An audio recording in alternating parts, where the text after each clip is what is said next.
네, 감사합니다. 방금 전에 소개받은 저희 JP모건에서 이코노미스트를 근무하고 있는 임지원입니다. 오늘 또 이렇게 이른 아침에 좋은 자리에 초대를 해주셔서 감사드립니다.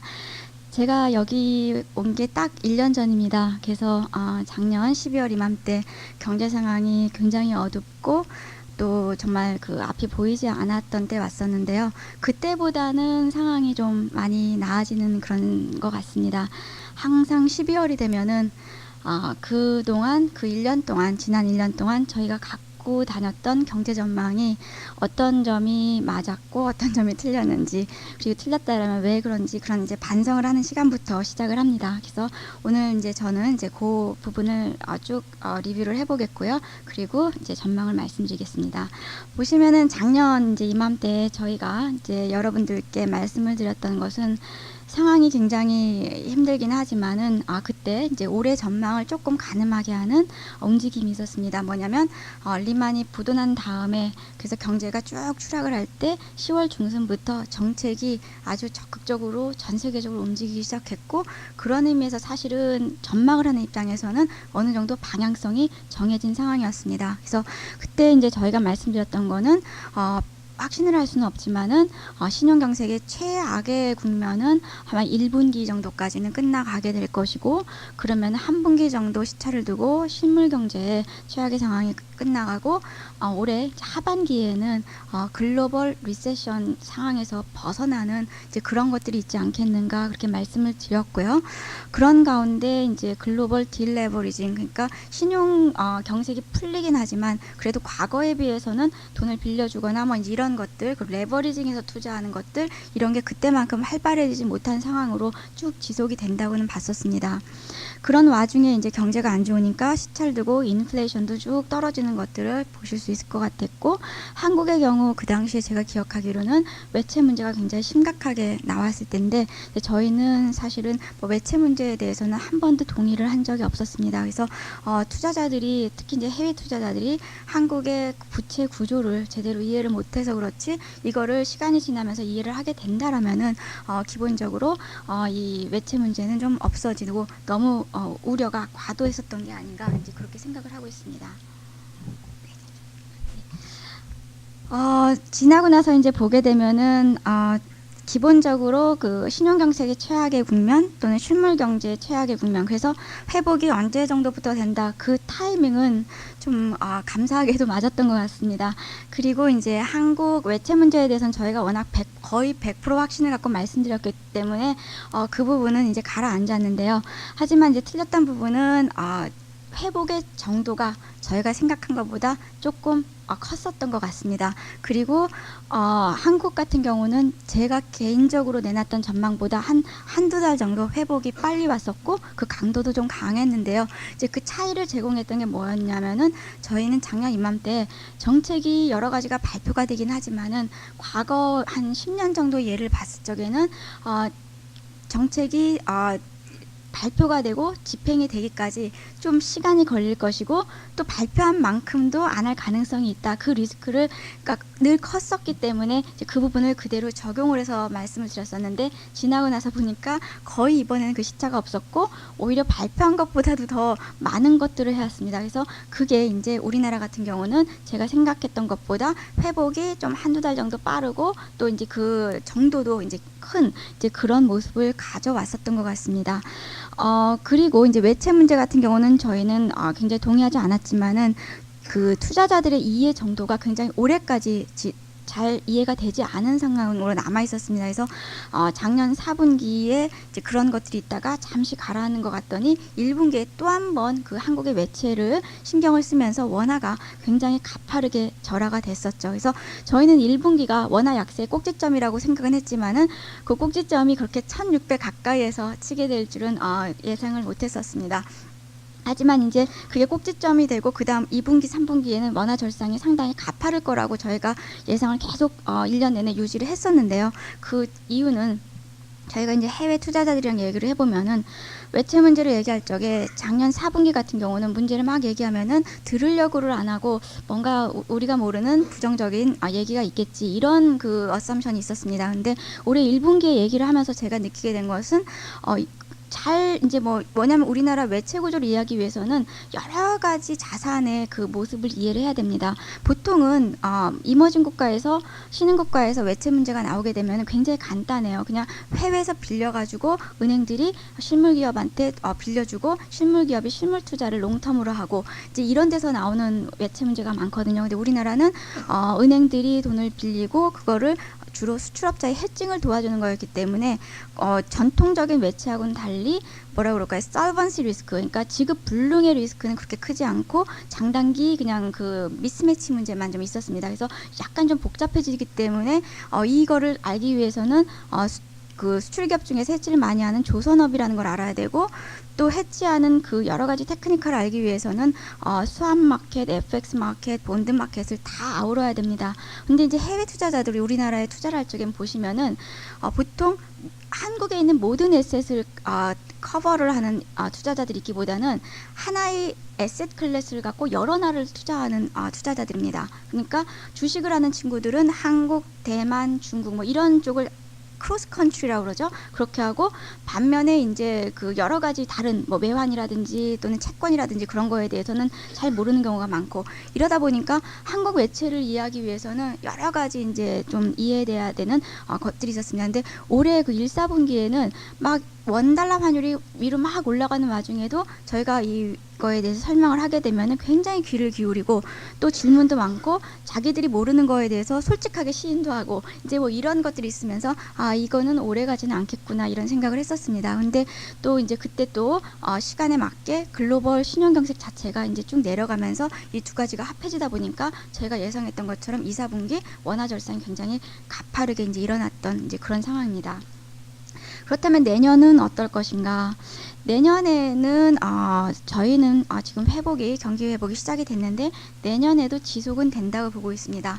다만 지표상 나오는 것들은 뭐 2, 3월 지나게 되면은 조금씩 좀 뭐라 그럴까요? 기운이 좀 빠져가는 그런 모습을 보실 수가 있고요. 그 이제 뒤에는 저희가 이번 경기 회복 사이클에서는 다른 때보다 건너야 되는 장애물이 굉장히 많이 있습니다. 그래서 일종의 장애물 경기라고 보시면 돼요. 그래서 이 장애물을 성공적으로 넘어주면은 괜찮은데 되게 이제 달리기를 하다가 장애물이 하나 만나고 할 때마다 속도가 떨어지는 것처럼 그런 모습을 이제 여러분께서는 한동안 이제 보실 것 같고요. 하지만 저희는 더블 딥을 일으킬 만큼 큰 장애물은 있지 않지 않겠는가 이제 굉장히 애매하지만 그래서 그 가능성을 아주 크게는 보지 않고 있습니다. 다만 더블 딥을 정의할 적에 더블 딥을 뭐 저희가 리만 이후에 봤던 그 정도의 딥이라면은 가능성은 10% 미만이라고 보고 있고요. 그렇지 않고 잠깐 좀 넘어졌다가 일어나는 그래서 스몰 딥 정도의 가능성은 뭐 한 30% 2에서 30% 정도고 이거는 주로 그 저희가 볼 적에는 그 테일 리스크라고 그러죠. 역풍이라 아니라 이제 지나가면서 꼬리로 이제 나오는 것들인데 걱정되는 것들이 이번에 두바이 사태에서 보신 것처럼 뭐 두바이 문제 자체는 크지 않은데 유럽 은행들이 또 여기에도 또 익스포저가 있고 유럽 은행은 동유럽에도 이제 굉장히 많이 문제가 있습니다. 그러다 보니까 아직 다 터지지 않는 문제들이 좀 남아 있는데 이게 뭐 굉장히 폭탄급은 아니지 않겠는가 이제 이렇게 보고 있습니다. 그래서 이제 그런 상황이고요. 그런 와중에 통화정책은 아시아 국가 중심으로 해서 금리 인상이 먼저 시작이 되고 내년 후반기 정도에는 미국, 유럽 같은 G3 국가도 금리 인상을 할 거라고 보고 있습니다. 내후년입니다. 내후년에요. 그리고 이제 달러 같은 경우는 지금 달러 약세가 한참 진행 중인데요. 내년 하반기부터 정도부터 한 짧게는 한 1년, 길게는 그것보다 뭐 조금 더 길게 해서 달러 약세가 좀 잠시 후퇴하는 그런 모습을 보일 거라고 보고 있고, 한국의 경우는 올해는 다른 나라들에 비해서 상당히 선전하는 모습을 보였는데 그 선전하는 그 정도가 차츰차츰 이제 소멸되는 그런 모습을 보일 거라고 보고 있습니다. 그래서 세계 경제가 흘러가는 그것과 이제 비슷한 모습으로 가고, 한 몇 달 정도는 그것보다 못한 지표도 이제 나올 수 있다고 보고 있습니다. 그래서 이제 이런 전망을 저희가 왜 하고 있는가에 대해서 이제 말씀을 드릴 텐데요.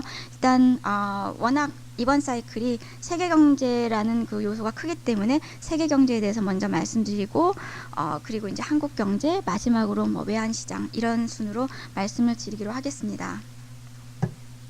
한 1시간 40분에서 1시간 정도 말씀드리면 돼요. 1시간. 네네, 그렇습니다. 시간이 많기 때문에 특별히 시간을 안 봐도 될 것 같습니다. 조금만 시간이 너무 작으면은 제가 시간을 보면서 조정을 해야 됐었는데요. 첫 번째 테이블이 저희가 전망하고 있는 것을 요약을 하고 있는 것입니다.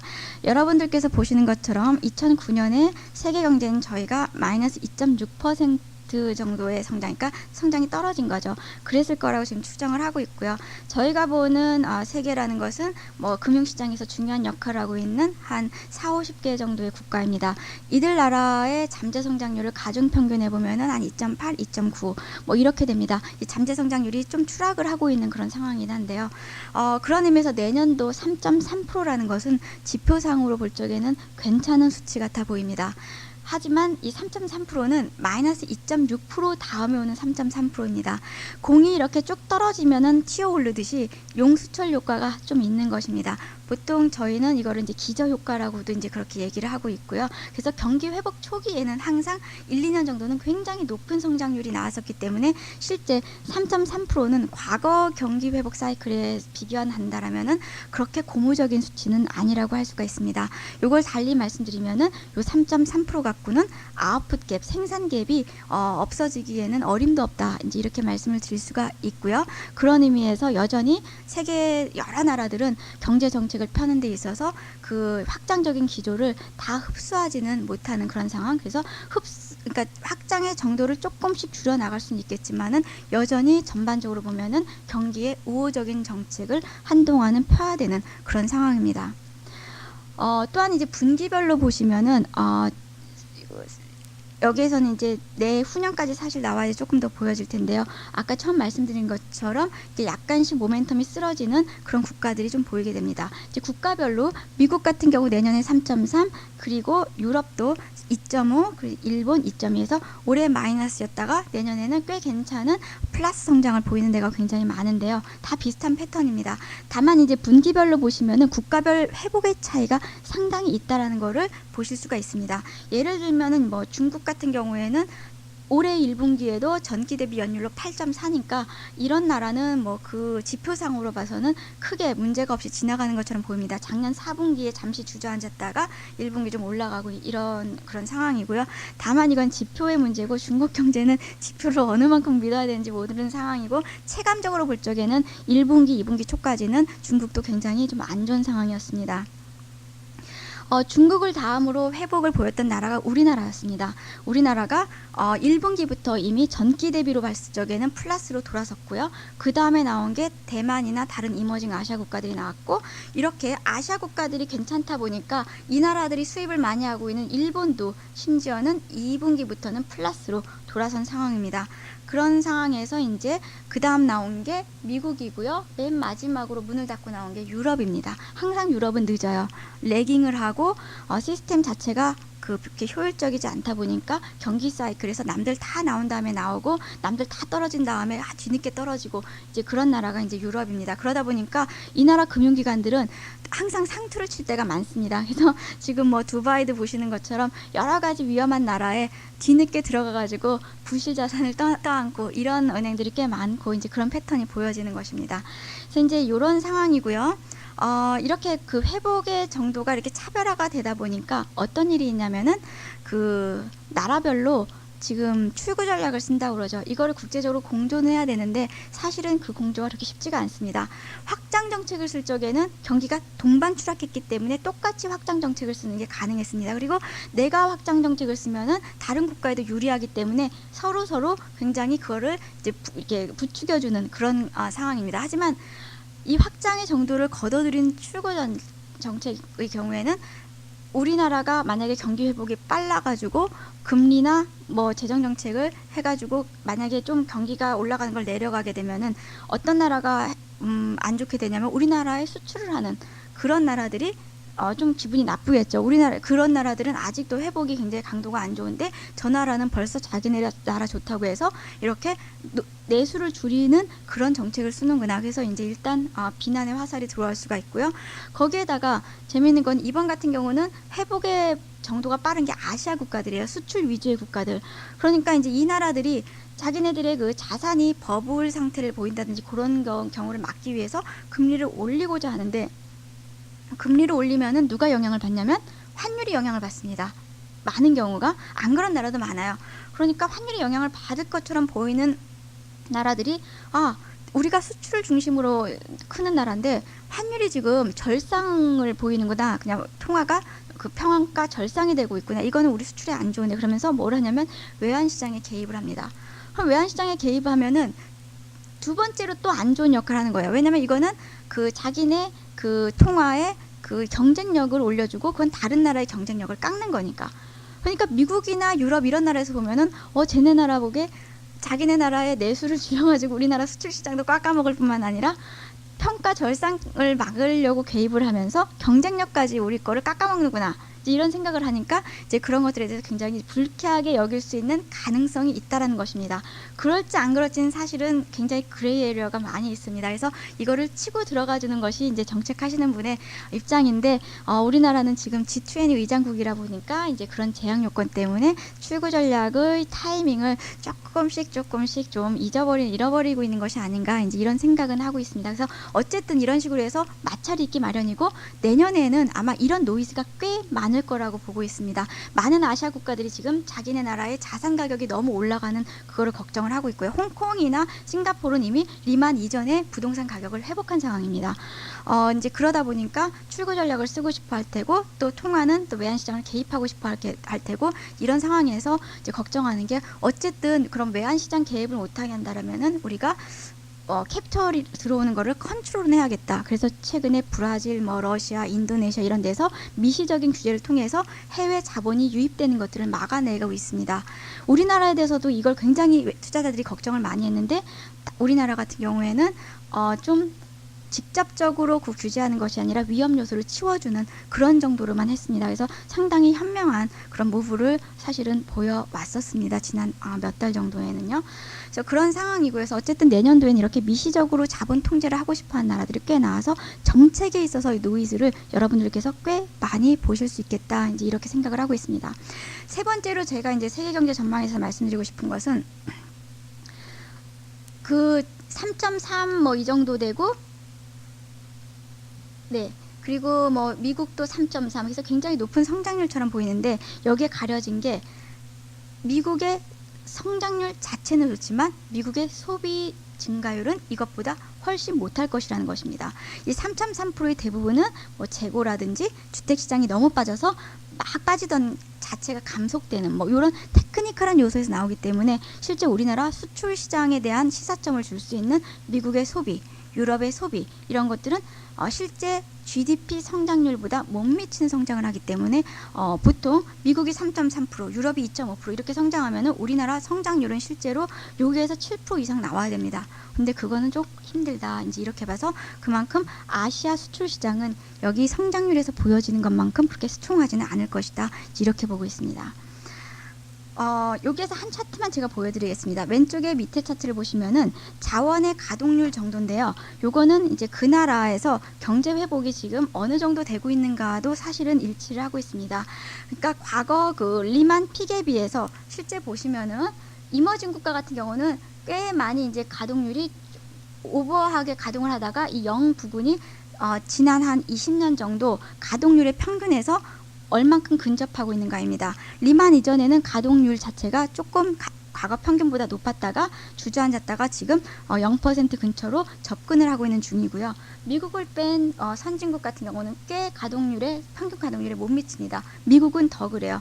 이게 평균에서 떨어지면 떨어질수록 그 시스템에 슬랙이 많다라는 것이고요. 잉여 자원이 많다는 것이고, 그런 의미에서 통화 정책이 금리를 다시 올리면서 출구 전략을 쓸 시기가 멀어져 있다는 것을 보여드리고 있습니다. 그래서 이렇게 굉장히 차별화가 되기 때문에 아까 말씀드린 것처럼 국제 공조라는 것은 이상이긴 하지만은 굉장히 현실적으로는 문제가 많이 있을 수 있다, 이렇게 말씀드릴 수가 있습니다. 그러면은 지금까지 이제 회복이 일어나고 있는데 어떤 경로를 통해서 어느 만큼까지 회복을 보여주고 있는가를 말씀드리겠습니다.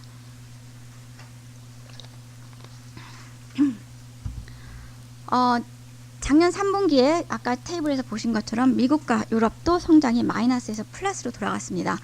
근데 지금까지 진행된 회복의 주요 동의는 뭐냐면은 정책과 재고 사이클입니다. 잘 아시는 것처럼 정책은 영원히 계속될 수는 없습니다. 그리고 재고 사이클 같은 경우는 다른 조건이 아무것도 변하지 않는다라면은 그 자체의 수명은 1년에서 1년 반까지입니다. 그렇기 때문에 재고 사이클이 지속적으로 경기에 우호적으로 이렇게 움직이기 위해서는 최종 수요에서 굉장히 좋은 상황을 지속적으로 보여줘야 된다는 것입니다. 근데 이제 과연 그렇게 될 것인가 해서 의문점이 많은데요. 일단 정책과 재고 사이클에서 경기 회복 시작된 것은 다른 과거 사이클하고도 같습니다. 근데 이번 사이클에서 자꾸 많이 우려가 나오는 것은 정책의 인풋 정도가 다른 어떤 사이클 때보다 너무 많았다는 그것 때문에 사실은 여기서 추가적으로 더 인풋되기보다는 이제는 언제 어느 정도의 속도로 나오느냐, 그 숙제만 나와 있으니까요. 좀 문제가 있을 수 있다라는 것입니다. 근데 저희가 이제 1분기, 2분기 때는 사실은 하반기에 경기 회복이 된다라는 것을 말씀을 드리면서도 워낙 믿지 않았던 전망이었기 때문에 저희가 하반기에 경기가 세계 경제가 침체 국면에서 나오기 위해서는 언제까지는 어떤 지표들이 좋아져야 되고 언제까지는 또 어떤 지표들이 좋아져야 되고 이런 것들을 쭉 말씀드렸습니다. 거기에서 저희가 첫 번째로 꼭 지속적으로 개선되는 모습이 보여져야 되는 게 뭐였냐면은 신용 경색에 관련된 모든 지표는 지속적으로 좋아져야 된다는 것을 강조를 했었습니다. 여기 보시는 것처럼 신용 지표, 신용물이 어떻게 되냐면 여기 첫 번째는 국채고요. 그 다음 모기지 금리인데 그 밑으로는 신용금리에 관련된 스프레드입니다. 이 스프레드가 쭉 내려간다라면은 밑에 금리가 어떻게 되든지 간에 여러분들이 예를 들면은 국채 금리가 어떻게 되든지 간에 더블 B나 트리플 B의 채권 그 관련된 것들에 신용물이 줄어드니까 여러분들께서는 상대적으로 더 싼 값에 자금을 조달을 할 수 있다는 것입니다. 이런 모습이 보여져야 되는데 실제로 지속적으로 그 모습을 보여줘 왔습니다. 이 뒤에는 통화정책이 엄청나게 금리를 인하를 했고 그 다음에 양적 팽창 정책을 하면서 심지어 미국의 중앙은행은 그전에는 굉장히 안전자산인 국채나 이런 것들만 갖고 있었는데 지금은 미국의 페드 밸런스를 보게 되면은 위험한 에셋이 굉장히 많이 있습니다. 왜냐하면 시장에서 위험한 에셋이 돌아다니지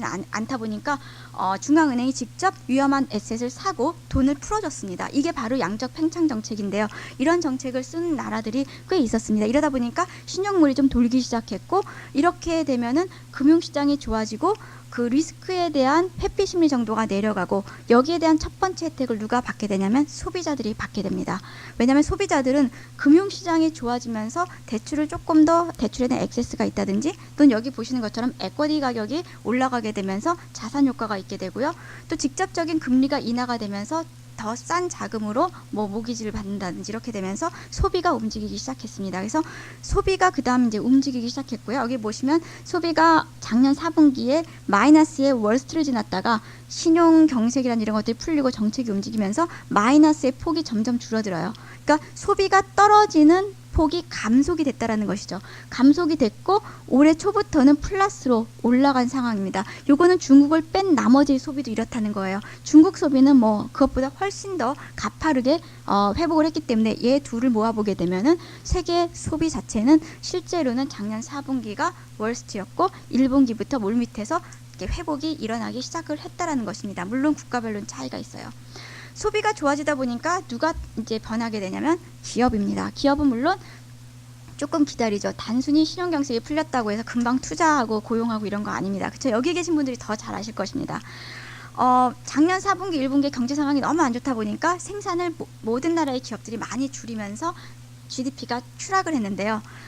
그 뒤에는 이제 줄이고 나서 보니까 최종 수요는 먼저 개선이 됩니다. 그래서 생산은 안 하고 팔리긴 하면 당연히 재고가 많이 떨어지겠죠. 그래서 재고가 실제로 이렇게 엄청난 속도로 떨어지는 것들, 이건 전 세계를 다 판 거기 때문에 이만큼 추락한 것은 사실은 지난 20년 만에 거의 처음이었던 것 같습니다. 이만큼 떨어지다 보니까 그 다음부터 이게 조금씩 재고가 이제 평탄해지기 시작합니다. 왜냐하면 한참 떨어지고 났더니 소비가 나쁘지 않거든요. 그래서 재고를 요 정도 수준에서 유지하면서 경기 상황을 봐도 되겠구나 이러면서 이제 그 다음에는 소비 상황에 맞춰서 생산을 올리기 시작하죠. 그래서 이 생산 지표에 그대로 나타납니다. 그래서 여러분들께서 하는 여러 가지 생산 활동이나 기업의 결정이 실제로 지표 이렇게 다 반영이 됩니다. 물론 국가별로 차이가 있기 때문에 조금씩 저희가 체감한 것과는 틀리기는 해도 이렇게 나타나게 되는데요.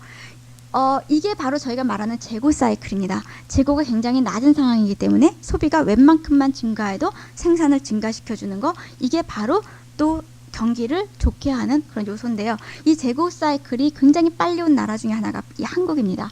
재고 사이클이 꼭지점도 일찍 찍고 굉장히 가파르게 내려갔고요. 출하 대비 재고까지도 우리나라는 굉장히 빨리 찍고 일찍 내려가면서 재고 사이클이 빨리 움직였었어요. 아까 말씀드린 것처럼 재고 사이클은 그 자체로 봐서는 1년에서 1년 반 정도가 생명이 주기고 그 다음부터는 이렇게 스몰 사이클을 그려가면서 성장해 나갑니다. 그런데 이 아시아 국가에서는 이미 재고 사이클이 성숙 국면에 갔기 때문에 재고 사이클에서 추가적으로 그 자체만 갖고 경기를 도와주는 것은 저희는 추가적으로는 많지 않다고 보고 있습니다. 다만 미국이나 유럽은 이제 막 시작이에요. 그러니까 이 나라 지표들은 한동안은 개선이 될 수밖에 없는 상황입니다. 그런 의미에서 저희는 내년 한 중반 정도까지는 경기 지표가 지속적으로 개선되는 모습은 보여질 거라고 보고 있고요. 다만 이게 내후년까지도 경기 회복이 지속이 될 것이냐, 이 부분을 알기 위해서는 이게 단순히 재고 사이클에서 끝나는 것이 아니라 그 다음 사이클을 연결을 시켜줘야 됩니다. 그게 뭐냐면 바로 아직 남아있는 숙제인데요. 투자나 고용이 살아나야 된다는 것입니다. 정부에서 투자 고용 이런 것들을 강조하면서 억지로 인커리지 시키기도 하는데요. 자생적으로 그런 것들이 나와야 되겠죠. 근데 투자가 살아나고 고용이 살아나는 게 왜 중요하냐면 고용까지 살아나 줘야지만 고용이 또다시 소비를 부추겨주게 됩니다. 그래서 추가적인 정책의 인풋 없이도 민간 섹터가 자생적으로 돌아서기 때문에 되게 많은 경기 사이클이 이 한 바퀴를 돌아줘야지 이 생명이 조금 더 제대로 흘러가는 경기 사이클이구나 이렇게 알고요. 이게 안 돌아주는 상황에서 정책만 계속 인풋을 하게 되면은 정책의 힘은 올해보다는 내년이 줄어들 수밖에 없고 내년보다는 내후년이 줄어들 수밖에 없습니다. 자원이 한정이 돼 있으니까요. 그런 와중에 이게 한 바퀴를 돌지 않은 상황에서 정책의 힘이 빠지게 된다라면은 그거는 더블 딥이 나오기도 하고 이제 계속 약간 헤매게 되는 경기 사이클로 이제 귀결이 될 수밖에 없는 것이죠. 그래서 이제 저희가 앞으로 확인돼야 되는 모습이 투자와 고용입니다. 대부분은 투자가 먼저 올라서게 되고 그 다음 이제 고용인데요. 투자의 경우에는 여러 가지 얘기가 있긴 하지만 실제 지표는 개선이 되고 있습니다. 우리나라도 개선을 보이고 있는 국가 중에 굉장히 앞에서 달려가고 있는 나라 중에 하나입니다. 여기 보시는 것처럼 투자에 대한 가장 선행성 있는 지표가 G3 국가의 자본재 수주입니다. 이 부분은 전 세계의 투자를 다 모아보는 지표에 비해서 한 몇 달 정도 앞서게 됩니다. 여기 보시면 이미 플러스로 올라서고 기울기가 약간 꺾이기는 하지만 어쨌든 플러스 존에 남아있을 거라는 예측을 가능하게 만듭니다. 특히 자본재 출하, 이것보다 조금 시차를 두고 나타나는 데이터를 국가별로 보시면은 미국은 아직 헤매고 있지만 제조업이 상대적으로 발달한 나라인 일본이나 독일 같은 데서는 이미 자본재 출하가 플러스로 돌아섰습니다. 그런 의미에서 저희는 한 내년 2, 3월까지는 실제 투자에 관련된 지표들이 개선이 될 거라고 생각을 하고 있고요. 이 부분이 개선이 돼야지 그 다음에 고용 지표가 좀 더 의미 있게 개선이 된다고 보고 있습니다. 그래서 만약에 내년도에 경기가 회복이 지속이 되고 이게 내후년까지 지속이 되기 위해서는, 그래서 더블 딥 시나리오가 좀 가능성이 낮아지기 위해서는 최소한 2-3달 안에 이 투자 지표 그리고 내년 중반까지는 고용에서 볼 적에 뭐 실업률은 저희가 보지 않고 있고요. 신규 고용이 얼만큼 폭으로 플러스가 되느냐 그 부분을 봅니다. 실업률은 저희가 많이 안 봐요. 왜냐하면 실업률은 국가에 따라서 굉장히 후행하는 지역이 많습니다. 예를 들면은 경제가 좋아진다고 생각하면 이제까지는 경기가 나쁘겠지 나를 누가 뽑아주겠나 이렇게 실망해가지고 일자리를 찾지 않던 사람들이 경기가 좋아지면은 슬슬 일자리를 나오기 시작합니다. 그러면 이 사람들이 다 경제활동 인구로 들어가게 되고 내가 일자리를 찾고 있는데도 일자리가 없다. 그러면 실업이에요. 정의상. 그래서 실업률이 오히려 경기 회복 초기에는 올라가는 그런 국가들이 꽤 많습니다. 더 많은 사람들이 잡을 찾기 때문에. 그래서 저희는 실업률 자체는 보지 않고 있고요. 다만 취업이 어느 정도 일어나고 있는가 이렇게 보고 있는데 아직 많은 나라들은 다 마이너스입니다. 다만 내년 중반까지는 플러스가 되지 않겠느냐를 예측하게 만드는 것들은 서베이를 보시면은 마이너스 폭 자체가 대부분의 국가에서 감속이 되고 있다는 것입니다. 그런 의미에서 저희는 내년 중반까지는 지표가 쭉 개선이 되는 모습이고 그리고 좀 더 정부 섹터에서 민간 섹터로 조금씩 비중이 옮겨 나가게 될 거라고 생각하고 있습니다. 만약에 이게 없다 그러면은 어떤 일이 있겠냐면은 정책이 지금 예상하기에는 출구 전략을 조금씩 쓰겠지만 그 출구 전략을 써주지 못하겠죠. 그래서 내년도에는 지표상으로 더블 딥은 크게 보여지지 않을 거라고 보고 있습니다. 하지만 이렇게 민간 부분으로 뭔가 이렇게 옮겨 붙는 그 모습이 안 보이면은 내후년에는 더블 딥의 가능성이 더 커진다고 보시면 됩니다. 그때쯤 되면은 쓸 수 있는 정책이 많이 없습니다. 재정도 많이 고갈이 된 나라들이 많겠고요. 미국 같은 경우는 벌써 재정 적자가 8%, 10% 그렇게 가까이 되고 있고 일본은 정부의 빚 자체가 GDP 250%입니다. 그런 나라가 쓸 수 있는 게 뭐가 있겠습니까? 이제 그러다 보니까 이제 그때쯤까지 그래서 내년 중반까지 이런 모습이 제대로 보여지지 않으면은 이 사이클은 정말 힘이 없는 사이클이구나. 그리고 내후년 정도에는 더블 딥도 있겠구나. 이런 전망을 조금 더 하시면 될 것 같고요. 그렇지 않고 이런 모습이 보인다라면은 더블 딥 가능성은 없고 정부가 약간씩 후퇴하고 민간 부분은 조금 더 큰 역할을 하고 이래서 지표상으로는 뭐 내년도에는 이 민간 부분이 잘하든 못하든 간에 큰 역할 없는데 민간 부분이 잘하면 다시 말씀드리지만 내후년이 좋은 것이고요. 민간 부분이 못하면 내후년이 굉장히 나빠진다. 이렇게 생각을 하시면 됩니다. 미국의 주택도 상당히 개선이 되고 있는 걸 지표로 보실 수 있으니까 스킵을 하겠고요. 이번 사이클이 다른 사이클보다 유일하게 장점이 있다라면은 이번 사이클은 경기가 동시에 추락하다 보니까 그 분기로 보면은 경기 회복의 차이가 있지만 그 연 단위로 보게 되면은 미국과 유럽이 같이 성장을 하고 있는 굉장히 드문 예입니다. 그래서 각각의 나라가 성장하는 것과 이 나라가 함께 성장하는 것은 승수효과 때문에 상당히 다릅니다. 그래서 이제 그런 의미에서 장점이 있고요. 다만 이제 제가 조금 전에 말씀드린 것처럼 공공 섹터에서 민간 섹터로 옮겨가야 되는데 몇 가지 장애물들이 있습니다. 그거를 이제 말씀드리겠습니다. 첫 번째 뛰어넘어야 되는 장애물이 뭐냐면은 자동차 부분에 대한 정부의 역할이 굉장히 컸었는데 전 세계적으로 마찬가지입니다. 이게 되게 많은 나라들이 올해 말 내년 초에는 끝나게 됩니다. 그래서 신차 구입에 대해서 혜택을 줬던 거 또는 심지어 보조금을 주기까지 한 나라들도 있습니다. 미국, 중국 이런 나라들이 그랬는데요. 근데 이 신차 효과가 그러니까 정부의 이 자동차 섹터에 대한 도움을 줬던 것들이 끝나가게 되면은 그 다음에 올 페이백 그러니까 부정적인 그러니까 그 반사 효과라고 그러죠. 이게 얼마나 될 것인가. 그리고 지금까지 보시면 생산도 늘어났고 소비도 늘어났는데 이 부분에는 많은 부분이 자동차 생산, 자동차 소비입니다. 더구나 자동차는 연관 산업 효과가 굉장히 큰 산업이죠. 그러다 보니까 이쪽에서 정책의 혜택이 없어지면서 생산과 소비가 좀 더 언더라인 트렌드로 내려갔을 적에 과연 무엇이 있을 수가 있겠는가. 우리가 생각했던 것보다 굉장히 언더라인 트렌드가 나쁜데 우리가 조금 더 과도하게 평가를 했던 것이 아니냐 이런 전망을 하는 쪽이 굉장히 많이 있습니다. 그런 의미에서 내년 초에 잠시 한두 달 정도는 지표가 잠시 안 좋아졌다가 갈 수 있는데요. 저희는 한두 달 정도 안 좋아졌다가 그 다음에는 다시 이제 회복하는 게 저희가 봤던 것과 떨어졌던 거의 중간 정도는 된다고 보고 있습니다. 근데 이게 떨어진 다음에 올라가지 못하고 그대로 더 추락을 할 것이다. 이렇게 이제 보는 사람들이 또 이제 더블 딥을 좋아하는 사람들의 스토리 중에 하나입니다. 걱정이 되는 거는 이제 저희가 그 금융 섹터에 버블이 있었다는 건 다 아는데 실물 섹터에 버블은 얼마나 있었는가, 그 부분에 대해서는 컨센서스가 전혀 서 있지가 않습니다. 아마 이 부분은 향후 5년, 10년 지난 다음에나 그 여러 가지 페이퍼를 통해서 얘기하면서 그때 실물에서도 버블이 꽤 있었다, 뭐 이런 얘기가 이제 나올 수도 있고 또 아닐 수도 있고 그렇습니다. 하지만 만약에 실물 섹터에 버블이 있었다라면은 그 버블이 쌓이기에 가장 가능성이 많은 섹터가 몇 개가 있죠. 그래서 뭐 조선업, 해운업, 또 자동차, 뭐 이런 식으로 해서 몇 개 꼽아지는 것 중에 하나가 바로 이 부분인데요. 왜냐하면은 금융의 버블이 있었고 이 금융의 버블을 바탕으로 성장했던 나라가 미국이죠.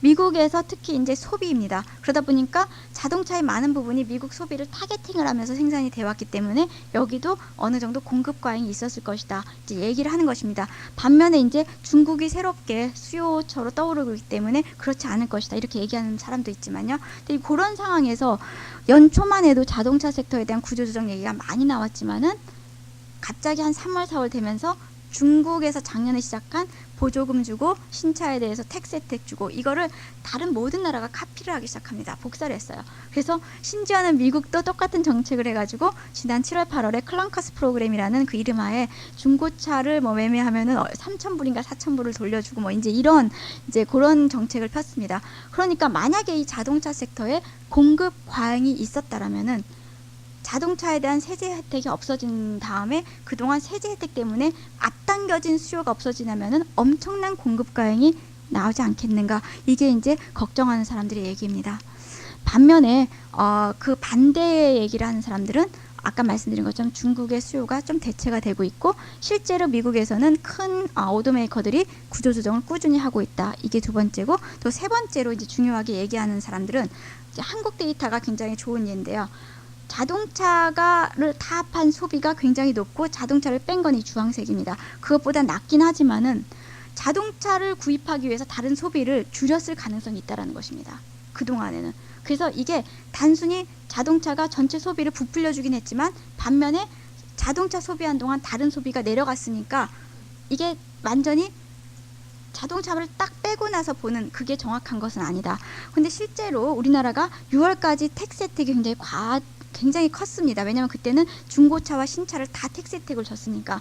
근데 6월 지나면서부터는 신차에 대한 텍스 혜택은 없어지고 중고차만 남았거든요. 그런 다음 보십시오. 소비가 꼭지점 찍고 쫙 전월 대비 내려갔습니다. 그런데 자동차를 뺀 나머지 소비는 오히려 괜찮은 견조한 상황을 보였죠. 그걸 본다라면은 자동차를 뺀 나머지 소비가 사실은 그렇게 나쁘지 않았기 때문에 내년도에 자동차에 대한 텍스 혜택이 없어지고 몽땅 그런 것들이 없어진 다음에 전체 소비는 어느 정도 줄겠지만은 결국 몇 달 정도 줄은 다음에 그 다음에 다시 이 자동차를 뺀 나머지 소비의 그 모멘텀으로 돌아갈 것이다, 이런 얘기를 하면서 이제 여전히 내년도에도 회복 기조는 지속이 될 것이다, 이렇게 보는 데가 좀 긍정적으로 보는 데입니다. 저희 하우스는 이쪽에 좀 속해 있는 편입니다. 그래서 이제 제가 다른 쪽도 말씀드리는 이유는 뭐 저희 하우스가 올해 맞았다고 해서 내년에 맞으라는 보장이 없기 때문에 그런 리스크를 말씀을 드리는 것입니다. 12페이지는 여러분 참고하시라고 얼마나 많은 나라들이 자동차에 대한 세금 혜택이 있었는가를 보여드린 것입니다. 주요한 나라만 뽑아왔습니다. 여기에서 이제 주황색으로 표시되어 있는 나라들이 있는데요. 미국, 브라질, 차이나 뭐 이제 이런 데인데 왜 이걸 갖고 왔냐면 이런 나라들이 원래는 예정대로라면 올해 말 내년 초에 그 세제 혜택이 없어지는데 연장을 해볼까? 이런 얘기를 하고 있는 나라들입니다. 연장을 하게 되면은 조금 전에 말씀드린 페이백은 조금 더 지체가 될 수가 있습니다. 그리고 이런 큰 덩어리의 나라들이 연장을 하면은 다른 나라들도 은근슬쩍 연장을 할 수 있는 가능성이 있다는 것입니다. 그래서 이런 정책에 리스크가 있다라는 것을 보시면 되고요. 그 다음에 만약에 이제 내년 1분기 또는 2분기 초까지 자동차에 대한 그 여러 가지 정책의 혜택이 없는데도 불구하고 한두 달 커렉션 받다가 다시 괜찮다 이러면은 지금까지보다는 세계 경제 전망에 대한 평가를 업그레이드하는 데들이 꽤 나올 것 같아요. 그러면 누가 움직이냐면은 유가가 움직입니다. 유가는 잘 아시는 것처럼 그전에는 오일 마켓에서의 수요와 공급에 의해서 이 가격이 정해졌지만 점점 자산 가격으로 움직이고 있어요. 근데 다른 자산 가격하고는 달리 얘는 이제 어떤 특징이 있냐면 예를 들면은 경제가 좋아진다고 해서 코스피가 올라가면은 이거는 주가가 올라갔기 때문에 그대로 더 경제에 좋은 영향을 주게 됩니다. 그렇죠? 그런데 유가는 경제가 좋아진다고 생각하면은 유가에 대한 수요가 높아지겠지 해서 자기 가격이 쫙 올라갑니다. 그럼 유가가 올라가게 되면은 소비자들이 기분이 나빠지죠. 그러니까 경기를 댐프닝 시켜준 역할을 해요. 그래서 저희가 보통 경기 역행적인 역할을 한다고 해서 얘는 꼭 자기가 중앙은행처럼 중앙은행 경기가 좋으면 금리 올려가지고 경기를 꺼트리는 것처럼 그런 역할을 한다고 해서 그림자 중앙은행이라고 불립니다. 별명이.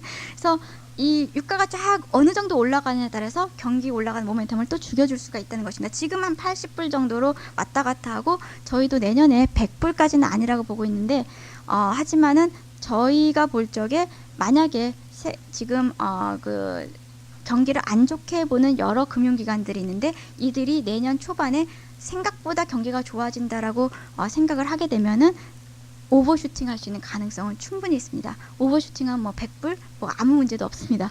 그래서 이제 그렇게 될 경우 경기가 좀 댐프닝 될 수가 있고요. 그 다음에 또 넘어야 되는 산이 뭐냐면 내년 하반기부터는 이제 경기가 물론 계속 지속적으로 좋다라면은 나오는 장애물들입니다. 뭐 지속적으로 좋지 않고 달리기 자체가 끝났다라면 장애물이 있을 수가 없죠.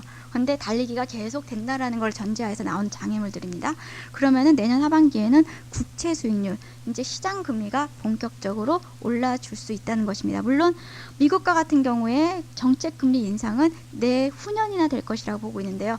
내후년에 될 것이지만 그거에 대한 기대는 내년 하반기부터는 상당히 팽팽하게 나올 거라고 보고 있고 시장은 항상 먼저 부분에 대해서 프라이싱을 하기 때문에 국채 수익률이 더 빨리 올라간다고 보고 있습니다.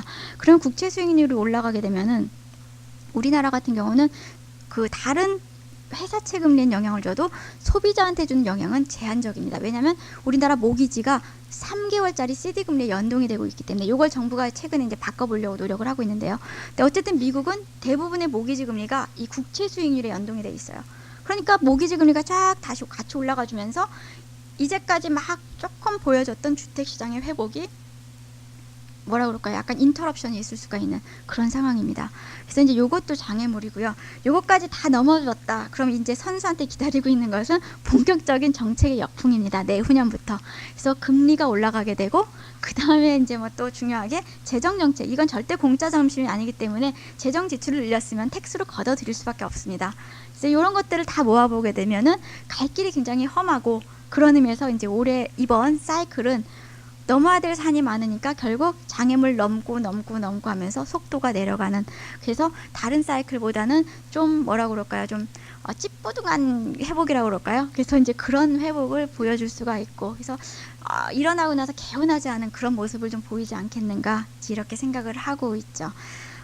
그런 와중에 여러분들께서 아침에 찌뿌둥하게 일어나면 그 하루의 삶이 그렇게 활기차진 않지 않습니까? 그런 것처럼 경기도 마찬가지입니다. 찌뿌둥한 회복을 하다 보니까 그 경제가 실제로 달려갈 수 있는 그 잠재 성장률 자체가 내려가는 모습이 앞으로 여러분들께서 아주 장기적으로 3년에서 5년 사이에 보이시게 될 모습이라고 보고 있습니다. 여기는 미국만 대표적으로 가져왔는데요. 이제 쭉 저희는 잠재 성장률이 미국 같은 경우 2003년, 8년 평균 2.7%였다라면 앞으로 3년 동안 2.1% 정도로 내려갈 거라고 보고 있고 한국도 마찬가지로 2000년 초에는 한 4.6%였는데 지금 이미 4% 초반으로 내려갔고 여기에서 정책에 큰 변화가 없다라면은 그것보다 더 추가적으로 내려갈 수 있다라는 것입니다. 물론 여기에서 갑자기 굉장히 좋은 의사가 왔다든지 홍삼을 먹었다든지 그러면은 여러분들께서 기운을 내실 수 있는 것처럼 만약에 구조개혁, 리폼이라든지 시스템에 있어서 이런 또는 뭐 굉장히 큰 디레귤레이션이 현명하게 나왔다든지 뭐 이렇게 되면은 쭉 잠재성장률이 내려가다가 다시 올라갈 수 있는 여지는 있습니다. 잠재성장률이 한번 내려간다고 해서 늘 내려가라는 것은 없습니다. 이 와중에 여러 가지 개혁이 있게 되면은 뭐 공공섹터가 조금 더 효율적으로 움직인다든지 노동시장이 조금 더 유연화가 된다든지 이러면은 내려가던 잠재성장률이 다시 올라갈 수 있는 여지는 충분히 있습니다. 근데 이거를 해낸 만큼 정책하는 사람들이 전 세계적으로 과연 현명할 것인가 그 부분은 뭐 저희가 알 수가 없는 것이니까 일단은 그 개운치 않은 회복 뒤에는 잠재성장률 하락이 기다릴 수 있을 것이다 이런 생각을 하고 있습니다. 그러면은 이제 요걸 바탕으로 해서 저희가 한국 경제 전망을 말씀드리겠습니다. 이번 사이클에서는 한국 경제가 굉장히 세계 경제의 틀 안에 남아있는 그런 상황이에요. 다만 이제 올해에는 세계 경제의 펄품하는 것보다 한국 경제는 굉장히 좋은, 그래서 선방하는 역할을 했습니다.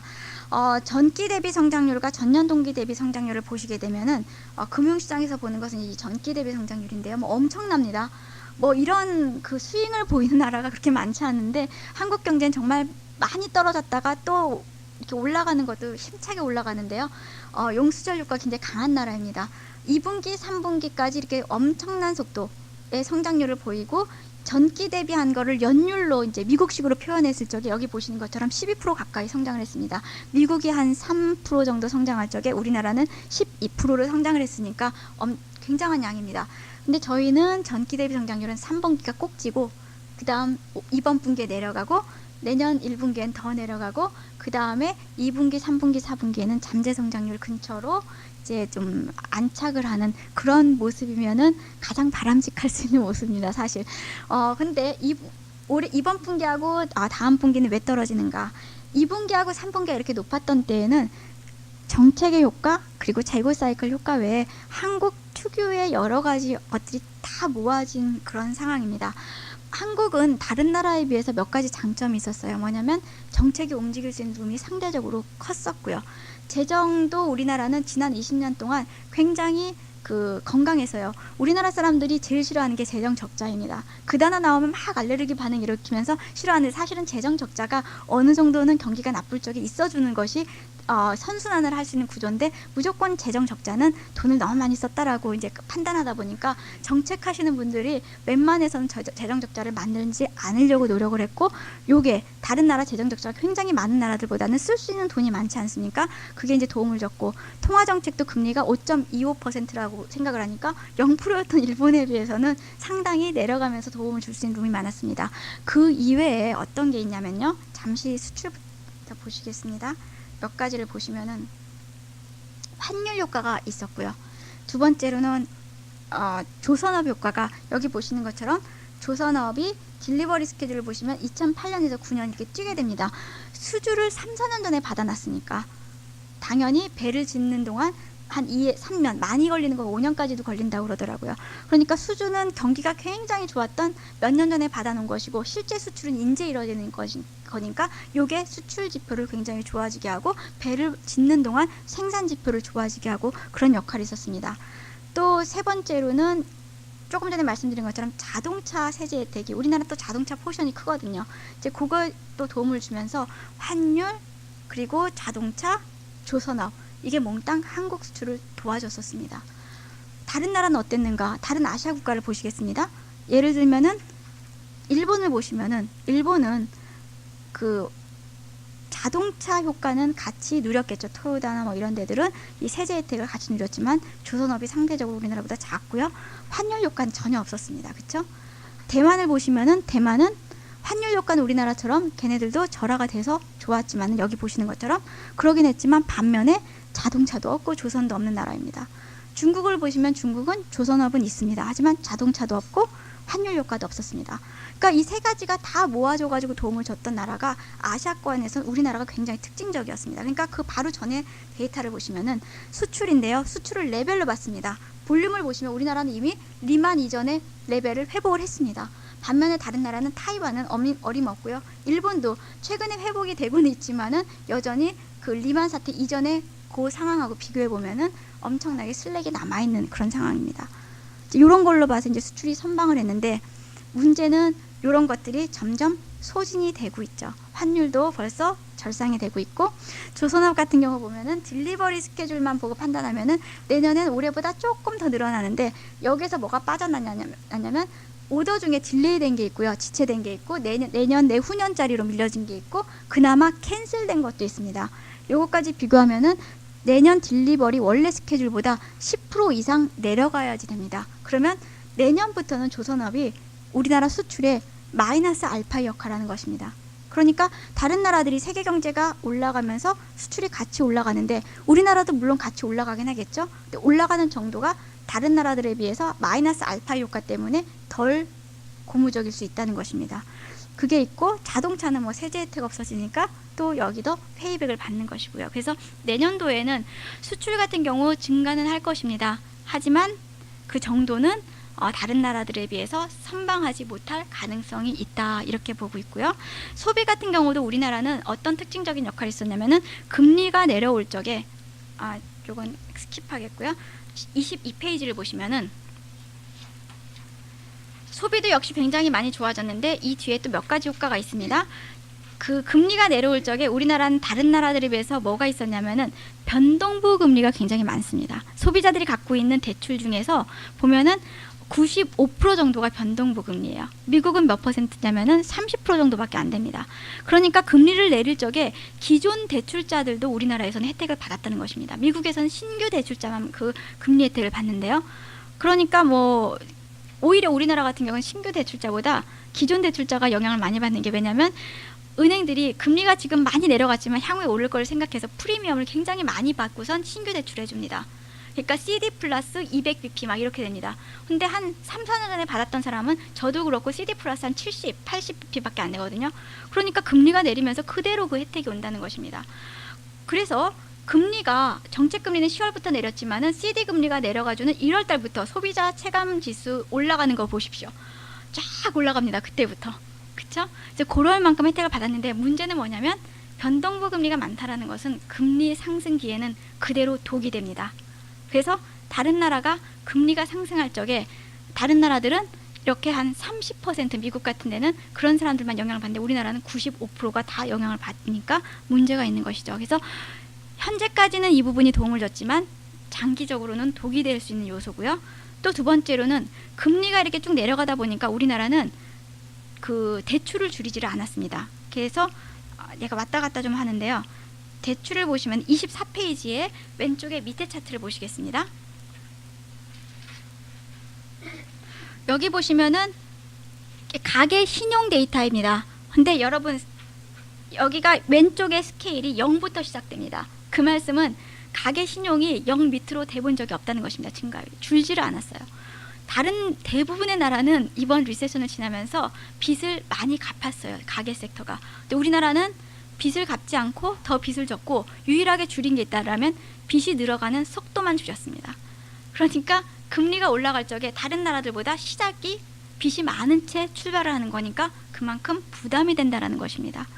그래서 이제까지는 빚을 안 줄였으니까 당연히 소비할 여력이 더 컸겠죠. 이게 소비를 받쳐줬지만 요건 그대로 역시 향후에는 마이너스 효과를 줄 수 있는 그런 모습이고요. 이제 23페이지 그 전 페이지를 가시게 되면 또 우리나라가 굉장히 재밌는 현상이 환율이 올라갑니다. 그래서 그 통화가 약세가 되면은 대개 교과서에서 우리가 배운 거는 그 나라 통화가 약해지면은 소비에는 부정적이다라고 다 배웠습니다. 저도 그렇게 배웠고 지금도 역시 다 그렇게 가르치고 있어요. 근데 그거는 미국이나 유럽 이런 나라에 통하는 것이고 왜냐하면 소비가 줄어드는 이유는 그 나라 통화가 약세가 되면은 수입 물가가 올라가면서 소비자 물가를 튕겨주거든요. 그러니까 이거는 소비자들의 구매력을 저하시키는 역할을 했는데 우리나라는 소규모 개방 경제다 보니까 환율이 올라가지고 누가 영향을 받냐면 안에 있는 소비자들 대부분의 소비자들은 뭐 그럴 수 있지만 그동안 밖에서 소비하던 부유층들이 안에서 소비를 하면서 우리나라 소비 데이터를 오히려 이렇게 부풀려준 역할을 했습니다. 그래서 이제 그게 저희가 배운 거하고 굉장히 틀려요. 그러다 보니 그리고 또 해외에서 또 일본 사람들, 중국 사람들 열심히 와서 소비를 해주고 그래서 이거 역시 우리나라 소비 또는 서비스업 이런 쪽을 부풀려주는 역할을 했습니다. 그 역할이 이제 환율이 내려가면서 소진이 되고 있죠. 그게 있고 이제 또 일시적인 효과가 뭐가 있냐면은 신규 고용을 보시면은 제가 아까 경제가 쭉 개선이 되면 신규 고용이 맨 마지막으로 플러스가 된다 말씀드렸는데 우리나라는 플러스가 굉장히 빨리 왔어요. 이미 올해 한 3월, 4월서부터 이렇게 기미를 보이기 시작하더니 5월, 6월에 엄청난 속도로 늘었습니다. 근데 그 뒤를 보면 뭔가 여기 보시는 것처럼 공공섹터입니다. 여러분들께서도 뭐 몇 사람 인턴 채용하면 나라에서 얼마 준다 뭐 이런 말씀 많이 들으셨을 텐데요. 그 부분의 기여도가 굉장히 높고요. 특히 이렇게 스파이크처럼 올라가는 것은 6월달, 7월달에 있었던 희망근로 프로젝트였습니다. 그래서 그게 이제 여러 가지를 이제 도와주면서 신규 고용을 늘어나게 했는데 이제 요게 올해 말까지가 한시적으로 운영이 됐고요. 하지만 뭐 내년도 버짓을 보게 되면 그걸 조금 연장을 한다고는 그럽니다. 아까 다시 1000페이지로 돌아가겠는데요. 18페이지 성장이 전기 대비해서는 모멘텀이 이렇게 꼭지점 찍고 이번 분기에 내려가고 다음 분기 자동차에 대한 세제 혜택이 없어지는 다음 분기에는 더 꼬꾸라지고 그 다음에 그런 것들이 이제 내려간 다음에 언더라인 트렌드로 이제 세들 다운 된다. 정착을 한다. 이제 이렇게 보고 있습니다. 그런데 여기에서 여러분들께서 하나 생각하셔야 될 게 뭐냐면 전년 동기 대비 성장률은 또 다른 모습을 보인다는 것입니다. 작년에 이만큼 떨어졌던 게 이제 그것과 작년 4분기와 올 4분기를 비교하니까 전기 대비로 해서는 내려가는데 모멘텀이 반면에 전년 동기 대비 성장률 지표는 이번 4분기부터 점프하게 됩니다. 그래서 GDP가 올 4분기에는 한 6% 이상 나올 것 같고요. 1분기에는 놀랍게도 7% 이상도 가능합니다. 그리고 그게 꼭지점이라고 저희는 보고 있고요. 그 다음부터는 내려가서 하반기에는 전기 대비나 전년 동기 대비나 비슷한 모멘텀을 보일 수 있는 확률이 크다 이렇게 보고 있습니다. 전년 동기 대비 성장률이 베이스 이펙트 때문에 내년 1분기까지 엄청난 속도로 올라갈 것이다라고 늘 투자자들한테 말씀을 드리는데 정작 보면 또 다르더라고요. 다 알고 있었던 것도 실제 눈으로 엄청난 넘버를 보게 되면 특히 외국인 투자자들 야 넘버가 이렇게 나올 수가 있겠냐 이러면서 또 움직입니다. 특히 수출 같은 경우는 저희는 2월 달에 꼭지인데요. 한 작년에 대비 40% 50% 가까이 나올 거라고 보고 있습니다. 그렇게 되면은 원달러 환율이 영향을 받을 수밖에 없어요. 왜냐하면 정부가 지금 굉장히 좀 개입을 좀 하고 있는데 개입의 속도를 줄일 수밖에 없는 게 한국 수출을 그렇게 작년 대비 40% 50% 수출하는데 왜 너희 나라 계속 외환시장에 개입하느냐 이런 얘기들이 나오고 또 G20이 의장국이니까 좀 모범을 보여야 되지 않습니까? 그래서 하면서도 좀 아주 노골적으로는 못하는 그런 모습을 보일 수가 있다는 것이고 그거를 알고 혹시라도 NDF 시장에서 여기들이 스페큘레이션을 하게 되면은 조금 잠시라도 당할 수가 있다는 것입니다. 그래서 원달러 환율이 원래는 1, 4분기에는 계절적으로 약세를 보이게 되고 있는데 이번에는 그게 조금 덜 보일 것 같아요. 그래서 그때 좀 조심하시는 그런 것들이 있어야 될 것 같고요. 그때쯤 돼서 지표들이 개인들에 의해서 움직일 수 있는 확률도 좀 보셔야 될 것 같고요. 아마 그렇지만은 하반기 경기가 어떻게 될 거냐는 이 전년 동기 대비 지표를 보시면 안 되고요. 전월 대비, 전기 대비가 어떤 모습으로 가는가를 보셔야지만 하반기에 조금 더 정확한 예측을 할 수가 있습니다. 그러면 요걸 이제 배경으로 해가지고 저희가 통화 정책을 말씀드리면요. 여기 혹시 정부에서 오신 분들도 계실 것 같은데 저희는 지난번에는 계시더라고요. 그래서 제가 조금 조심을 하고 또 이게 동영상 으로 녹음이 되기 때문에 좀 조심스럽긴 한데 여건상으로는 통화정책은 이미 움직였어야 된다고 생각을 하고 있습니다. 그래서 금리를 한 호주은행처럼 몇 번 정도 올려주고 저희가 볼 적에 전기 대비 성장률이 꼭지점 찍고 내려가기 시작하는 지금이나 내년 1분기엔 좀 쉬워졌어야 된다. 저는 원래는 그렇게 생각을 했습니다. 근데 예측은 그렇게 하지 않았습니다. 예측은 금리 인상은 올해는 없고 내년 정도나 많으면 뭐 한 4번 적으면 한 번에서 2번 요 정도에서 전체적으로 0.5에서 1%포인트 정도에 끝일 것이다. 이렇게 봤습니다. 저희는 뭐 금리 인상을 해야 되느냐 말아야 되느냐 그런 거를 말하는 사람들이 아니라 금리 인상이 될 것이냐 안 될 것이냐 그걸 얘기하는 거기 때문에 저희는 그렇게 예측은 하지 않았습니다. 금리 인상의 당위성은 여러 가지 지표로 확인이 되고 있습니다. 일단 우리나라는 다른 나라들에 비해서 인플레이션이 높아요. 물론 이게 많은 경우가 환율에 의한 것인데요. 그 수요 측 압력이 전혀 없었다라면은 환율이 되돌려졌을 적에 이 부분도 되돌림이 있었어야 됩니다. 근데 되돌림이 많지 않았었어요. 이렇게 인플레이션이 높다 보니까 여기 보시는 것처럼 정책 금리를 실질 금리 그래서 인플레이션을 뺀 실질 정책 금리를 보시면 한국이 파란색입니다. 미국보다도 낮습니다. 중국보다는 말할 거 없이 낮고요. 그런 상황입니다. 그러니까 그만큼 실물 경제에 대한 확장적인 기조 그 자체를 따지게 되면은 우리나라는 상당히 확장적인 기조였다 이렇게 보고 있습니다. 물론 미국은 여기에다가 양적 확대 정책을 썼기 때문에 플러스 알파가 있긴 합니다. 그런 상황이고 또 두 번째 중요하게는 뭐냐면은 그 금리를 초저금리로 낮추면서 경제를 도와줬던 뒤에는 이만큼 낮춰도 은행권이 제대로 피돌기가 안 되면서 돈이 이 금융 섹터에만 남아있지 이쪽 실물로 튕겨져 나가지 않는다는 전제가 있습니다. 보통 이거를 이제 신용 경색이라고 저희가 표현을 했죠. 그러니까 돈을 아무리 중앙은행에서 공급을 해도 얘가 꽉 잡고 있으니까 안 나가니까 상대적으로 더 많이 공급을 해줘야 되는 숙제가 있었습니다. 근데 만약에 얘가 꽉 잡고 있지 않고 실제로는 쭉 공급을 실물 쪽에서 해주고 있다라면은 이만큼 공급을 유동성 공급을 해야 될 이유가 없었다는 것입니다. 물론 몇 년 전보다 우리가 이게 공급이 제대로 안 되고 있지만 다른 나라들에 비해서는 금융기관의 이 뭐라 그럴까요? 그 중개 기능이, 금융 중개 기능이 꽤 활발한 편이었습니다. 그게 뭐 대표적으로 보이시는 게 가계 섹터의 대출도 심지어 잘 되고 있지 않습니까? 물론 굉장히 신용이 낮은 중소기업 이런 데는 좀 아직까지도 어려움이 있긴 하지만은 상대적으로 다른 나라들에 비해서 괜찮았습니다. 미국을 보시겠습니다. 미국의 가계대출 보시면은 우리나라에서 안 보이던 마이너스 넘버가 보이고 있죠. 최근 금리를 올려서 어제로 3번까지 올린 호주 같은 경우도 가계대출의 증가율 자체는 우리나라보다 낮습니다. 그런 상황이니까 다른 나라들에 비해서 우리나라는 금융기관이 꽤, 다시 말씀해서 신용경색의 정도가 상당히 덜 했다라는 얘기고요. 그만큼 초저금리, 아주 이머전시 세팅으로 해가지고 했어야 되는 초저금리의 이유는 덜 필요했다라는 얘기입니다. 또 세 번째로 여러분들께서 보실 것은 시스템의 슬랙이 많으면 많을수록 인플레이션 압력이 덜한데요. 우리나라 보시면은 가동률을 보시겠습니다. 가동률의 정도가 평균으로 이미 돌아오고 있는 상황이에요. 일본은 어떻죠? 일본은 이 부분입니다. 그래서 다른 나라들에 비해서는 사실 우리나라가 굉장히 인플레이션 압력이 높아질 수 있는 확률이 커요. 다만 이거를 환율이 최근에 내려가주면서 가려주고 있다는 것입니다. 근데 환율이 만약에 더 이상 내려가지 않는다. 그러면 내후년도에 우리나라는 수요 측 압력이 다른 나라들보다 클 수가 있다는 것입니다. 그래서 그런 의미에서 이제 금리는 조금 인상을 했었어도 되고 서로 여기서 뭐 0.5에서 1% 올린다 하더라도 3%입니다. 차라리 금리를 올려주고 은행권에서 그 소비자들한테 대출할 적에 주는 그 프리미엄을 줄여주는 게 낫습니다. 근데 그런 역할들이 있어야 되는데 금리를 계속 초저금리로 하다 보니까 사실은 은행권이나 이런 데서 여기서 추가적으로 내리진 않고 사실 언제일지는 모르지만 오를 거라고 생각하니까 이 프리미엄을 이렇게 많이 받고 돈을 빌려준다는 것이죠.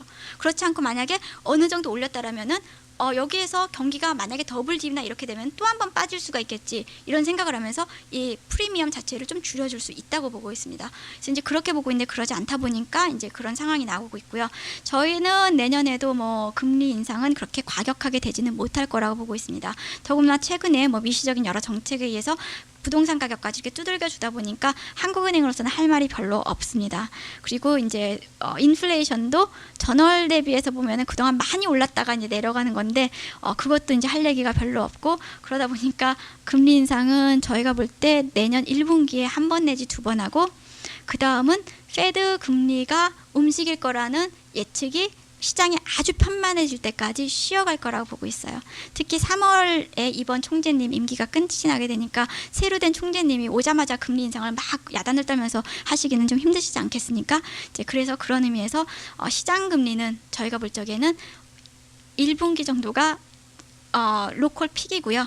그 다음에 한동안은 좀 내려가다가 내년 하반기에 다시 페드 쪽 또는 미국 금리가 올라가면서 그때 다시 움직이기 시작하지 않겠는가, 이렇게 보고 있습니다. 마지막으로 이제 저희가 외환시장 전망을 해보겠습니다. 조금 이 경제 쪽을 많이 익숙하신 분들은 이미 제가 이제 어떤 말씀을 드리게 될지 다 예측하셨을 거라고 생각을 하는데요. 제가 성장을 얘기할 적에 말씀드리기는 수출 증가율이 플러스로 나오긴 하겠지만은 다른 나라들에 비해서는 선방하지 못할 것이다 말씀드렸고, 내년도 성장의 초점은 수출이나 소비는 전월 대비 모멘텀이 빠지는 반면에 투자 쪽의 역할이 크다고 말씀드렸습니다. 근데 투자는 수입 유발 계수가 굉장히 큽니다. 그러다 보니까 수출에 비해서 수입이 볼륨 텀으로 좀 더 올라갈 수 있는 여지가 있어요. 그래서 순수출의 기여분은 상당히 줄어들고 그런 만큼 무역 수지에 부정적인 영향을 줄 수가 있습니다. 거기에다가 또 하나 생각할 수 있는 것은 가격 효과예요. 여기서 보시는 것처럼 수입 물가의 그 변동성이 수출보다 상당히 큽니다. 그리고 대개 세계 경제가 회복을 할 적에는 수입 물가 올라가는 폭이 수출보다 큽니다. 그러니까 가격 효과까지 또 생각한다면 무역 수지는 올해에 비해서 내년도에 상당히 많이 줄어들 수밖에 없고요. 그 이외에 이제 환율이 좀 낮은 레벨에서 안정성을 보이니까 여행을 다시 시작을 하겠죠. 많이 꽤. 만약에 지금은 신종 플루 때문에 상당히 좀 줄었습니다. 최근에는. 근데 이 부분에 대해서 위험이 없어지게 되면은 또 와 하고 이제 나가게 되면서 이 부분도 무역의 수지가 적자가 되니까 이걸 다 합하게 되면은 경상수지 자체는 올해에 비해서 상당히 많이 줄어들 거라고 보고 있습니다. 올해 저희는 한 400억 정도 나온다고 보고 있는데요. 내년도엔 거의 반토막이 될 거라고 보고 있습니다. 그러면은 200억 경상수지 흑자도 꽤 괜찮은 게 아니냐 이렇게 말씀을 하실 수가 있습니다. 그리고 그것 때문에 원화가 절상이 될 수가 있다 이렇게 말씀을 할 수가 있는데요. 하나 여기서 빠뜨리고 있는 게 뭐냐면 우리나라 조선업들이 아직도 달러를 많이 팔아놓은 상태라는 것입니다. 그래서 경상수지 흑자로 들어오는 수출의 많은 부분이 또 이 조선업인데요. 조선업이 우리나라에서 전체 수출에서 지금 14% 정도를 차지하고 있습니다. 그러면은 여기에서 한 60%에서 80% 정도가 이제 팔려놓은 달러 뭐 이것저것 생각한다라면은 저희가 추정하기에 이건 조금 왼쪽에 있는 그래프는 약간 좀 설명하기가 오래 걸리기 때문에 그냥 대략 말씀으로 드리겠습니다. 이미 팔아놓은 달러량까지 생각한다라면은 경상수지가 200억이지만은 여기에서 많게는 300억을 빼야 되고 적게는 120억을 빼야 됩니다. 이 120에서 300억은 조선업이 다시 해지를 시작하느냐 안 하느냐에 따라서 굉장히 다릅니다. 해지를 시작하지 않으면은 300억까지를 빼서 세야지 경상 어카운트를 통해서 들어온 돈이 외환시장으로 공급이 되는 것이고요. 그렇지 않다라면은 뭐 120까지도 이제 가능합니다. 그래서 어쨌든 눈으로 보이는 경상수지가 다 외환시장에 공급되는 달러는 아니라는 말씀입니다. 경상수지 자체로는 사실은 크게 원화를 움직일 수 있는 요소는 아니고요. 반면에 자본수지 쪽에서 돈이 조금 더 들어올 수 있는 확률은 있습니다. 왜냐하면 내년도에도 세계 경제가 어쨌든 지표상으로 개선이 된다고 보면은 변동성은 있겠지만은 한국 시장에 대해서 여전히 매력을 느낄 수 있는 사람들이 있고 그래서 투자를 에쿼디나 본드 금리가 다른 나라들에서 명목금리는 높거든요. 그러니까 이런 쪽에서 들어올 수 있는 확률은 있고요. 여기에 대해서 두 가지 이벤트 리스크가 있습니다. 뭐냐면 우리나라 주식이 MSCI 지수에 편입이 돼서 거기에서 이제까지는 이머징 국가였는데 선진국으로 분류될 수 있는 가능성이 조금은 있고요. 왜냐하면 이번에 그 푸찌 지수라고 이것과 이제 조금 다른 지수인데 좀 추종하는 펀드는 수는 작습니다. 근데 어쨌든 여기서 한국을 이머징 국가에서 선진국으로 분류를 하기 시작했기 때문에 영향을 줄 수 있는 확률은 조금 있습니다. 만약에 그게 된다라면 원달러 환율은 레벨 다운 될 거라고 보고 있습니다. 또 하나 또 중요하게는 윅비 지수라고 있습니다. 이거는 월드 글로벌 본드 인덱스라는 것인데요. CD은행에서 내고 있는 인덱스입니다. 근데 이 인덱스를 추종하면서 자기네 채권 펀드를 조정하는 데들이 꽤 있습니다. 만약에 우리나라 로컬 본드가 국내 본드, 그러니까 국채나 통한채가 여기 지수로 편입이 된다라면은 인덱스를 쭉 추종하니까 인덱스에서 한 몇 %만 들어가도 그만큼을 사야 됩니다. 그래서 만약에 그 일이 일어난다라면은 우리나라 채권 시장으로 들어오는 돈이 좀 더 많을 수 있기 때문에 이거 역시 레벨 다운 시키는 역할을 한다고 보고 있습니다. 그게 이제 원화 절상을 조금 더 가속화시키는 두 가지 이벤트 리스크고요. 반면에 뭐 위로 올릴 수 있는 이벤트 리스크는 다 아시는 것처럼 북한이 되겠죠. 화폐 개혁을 했는데 도대체 지금 이게 어떻게 되고 있는지 또는 사회 혼란으로 올 수도 있고 사회 혼란으로 올 수 있다라면은 그거는 원달러 환율은 또 업사이드 리스크가 됩니다. 그래서 이거를 어떻게 보느냐. 이게 화폐 개혁이 그 북한의 경제 개혁을 일으키면서 선순환을 시키는 요소라면은 밑으로 되겠지만요. 그 반대라면 위로 갈 수도 있습니다. 그래서 북한 리스크는 양방향이 다 열려져 있습니다. 그래서 이제 이런 이벤트 리스크를 생각하시면 될 것 같고요. 마지막으로 생각하셔야 될 게 글로벌 팩터입니다. 달러 약세가 언제까지 될 것인가? 아까 처음에 말씀드린 것처럼 저희는 달러 약세는 상반기 정도까지는 굉장히 큰데 하반기엔 좀 약화될 수 있다고 보는 게 내년 하반기부터는 내후년에 나올 페드 금리 인상을 생각을 한다는 것입니다. 미국은 금리 인상을 시작하면 다른 나라들보다 빠르게 꾸준하게 합니다. 그런 의미에서 이제 달러 캐리니 뭐니 이런 이슈가 좀 후퇴를 할 것이기 때문에 저희는 그때로부터는 달러 약세 기조가 좀 후퇴를 하고 그럼 요거를 다 모아보게 되면요. 이벤트 리스크는 빼놓고 로컬 팩터만 생각하면은 경상수지는 원화에 그다지 긍정적이 아닙니다. 다만 자본수지는 긍정적이에요. 근데 자본수지는 경제가 계속 좋아져야 된다라는 전제가 돼 있는데 제가 처음에 이번 경기는 장애물 경기라고 말씀드렸습니다. 그러니까 하반기가 되면 될수록 들어올 수 있는 돈의 양이 조금씩 줄어든다고 보고 있고요. 여기에다가 글로벌 달러 약세가 내년 하반기에 후퇴한다고 생각하면은 이걸 다 모아보게 되면은 내년도 원달러 환율은 왕복 달리기를 할 거라고 보고 있습니다. 그래서 중반까지 쭉 원달러 환율이 밑으로 내려가서 1100도 충분히 깰 수 있다고 보고 있습니다. 그랬다가 내년 하반기에 다시 1150원대를 향해서 올라가지 않겠는가 이렇게 생각을 하고 있고, 만약에 이 두 가지 제가 드린 이벤트 리스크가 일어난다라면은 정착하는 레벨은 그것보다 밑이라고 보고 있습니다. 그래서 왕복 달리기도 그 밑에 트랙을, 밖에 트랙을 돌리게 되겠죠. 이제 그렇게 생각하시면 될 것 같고요. 지금 제가 갖고 있는 전망은 일단 그 두 가지는 리스크로만 노리고 제 전망에 넣지 않은 것입니다. 그래서 그 두 가지 이벤트 리스크가 없다라면은 말씀드린 것처럼 1100을 좀 깼다가 중반에 1150원대로 다시 가는 그런 모습이다. 이제 이렇게 생각을 하고 있는 것입니다. 그래서 제 전망은 여기까지고요. 질문을 저희가 지금 받나요? 아니면 나중에 받나요? 네, 그럼 좀 보시고 나중에 질문을 하시면 되겠습니다. 예, 감사합니다. 임지원 전문님께 박수 부탁드립니다.